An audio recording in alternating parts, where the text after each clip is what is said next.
¿Qué es lo que ha pasado desde esa gran ilusión y esa gran esperanza que teníamos cuando se promulgó la Constitución del 85 hacia lo que tenemos ahora en términos de desarrollo político? Presidente, ¿podría usted iniciar su reflexión? Bueno, voy a hacer una cosa que siempre hago, así que les voy a pedir excusas a todos. Yo siempre pongo la computadora aquí y nunca me guío por ella, así que les voy a pedir excusas si me desordeno un poquito, pero bueno, miren, yo creo que hay que partir de la base que lo que hicimos en 1985 y 1991 con la elección de la constituyente y después la elección del primer gobierno de la democracia fue tratar de iniciar una apertura política que terminara con la intransigencia del pasado, la represión, y diera participación abierta a todas las tendencias ideológicas y a la organización de la sociedad civil, que son la esencia de la democracia. Pero como toda democracia, la democracia se inicia con los partidos políticos, pero su esencia es propiciar la participación de toda la sociedad a través de la organización. Y ese crecimiento organizacional de la democracia pues produce un efecto natural, es decir, la democracia crece y se llena de actores políticos y actores sociales y produce una serie de efectos concretos. Por ejemplo, no solo crecen los actores positivos en favor de la democracia, sino que crecen una serie de actores que tratan de crecer, sobrevivir y fortalecerse en el sistema para ejercer el poder político o fáctico en función de sus propios intereses. Y hay por lo menos tres elementos fundamentales en la apertura democrática. Uno es el crecimiento de los poderes fácticos relacionados generalmente con el poder económico. El poder económico, naturalmente, decide participar en la democracia con el objeto de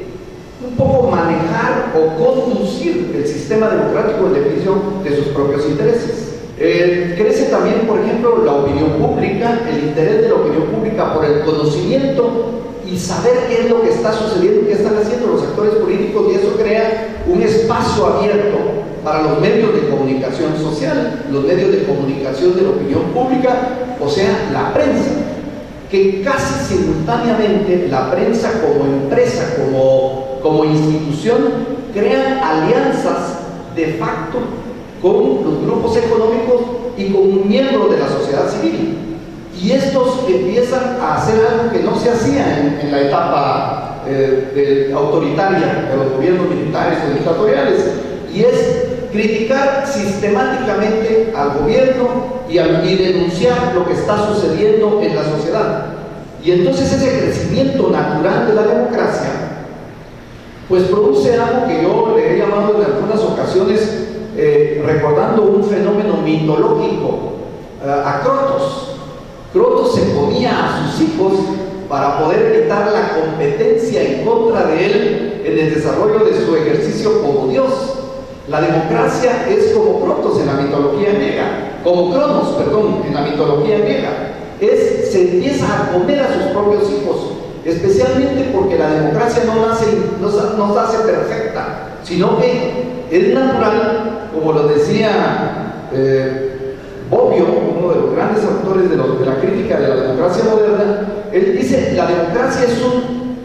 es un elemento dinámico, es un sistema que se está moviendo todo el tiempo para mejorar, para cambiar y para sustituir a sus actores principales por otros. Por lo tanto, lo que ha sucedido en esta etapa es un poco lo que ha sucedido con todas las democracias del mundo, pero no se crearon los elementos fundamentales del sistema democrático para que perdurara y mejorara en su funcionamiento. Por ejemplo, el Estado abandonó a los partidos políticos y los dejó sueltos a su propia suerte. Y entonces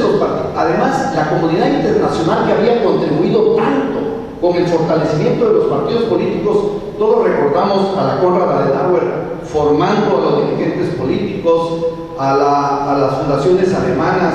como la fundación de la Friedrich Ebert de la socialdemocracia, la Konrad Adenauer de la democracia cristiana, la Fred Neumann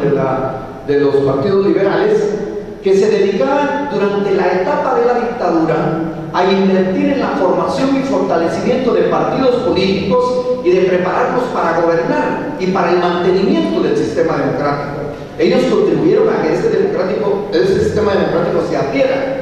Pero en el momento en que se crea la democracia y se parte de la base, además aquí la democracia tuvo unos enormes éxitos. Logró que se terminara la guerra, que se iniciara un proceso de apertura, que el ejército se convirtiera en una institución de la democracia y no el que tomara la dirección y las decisiones de la política nacional. Y se fueron creando sistemas naturales de checks and balances, de balances del poder. Pero lo que sucedió es que la comunidad internacional abandona los partidos políticos, el Estado no apoya a los partidos políticos, sino que los deja librados a su propia suerte, y entonces los partidos políticos empiezan pierden todos los procesos de formación, pierden la capacidad económica para mantener sus espacios abiertos, son criticados sistemáticamente. Los grupos económicos, en lugar de ayudar al fortalecimiento de los partidos políticos, ayudan a los que a ellos les interesa para empezar a mover partidos políticos para que tomen el poder en función de sus propios intereses, y entonces esto crea una natural crisis en el sistema de partidos políticos. Nosotros creamos democracia, terminamos con la guerra, pero no creamos los mecanismos para fortalecer las instituciones fundamentales de la democracia, como son los partidos políticos. Los partidos políticos entraron en crisis, y al entrar en crisis los partidos políticos entraron en crisis también la institución básica de la política en una democracia, que es el Congreso de la República.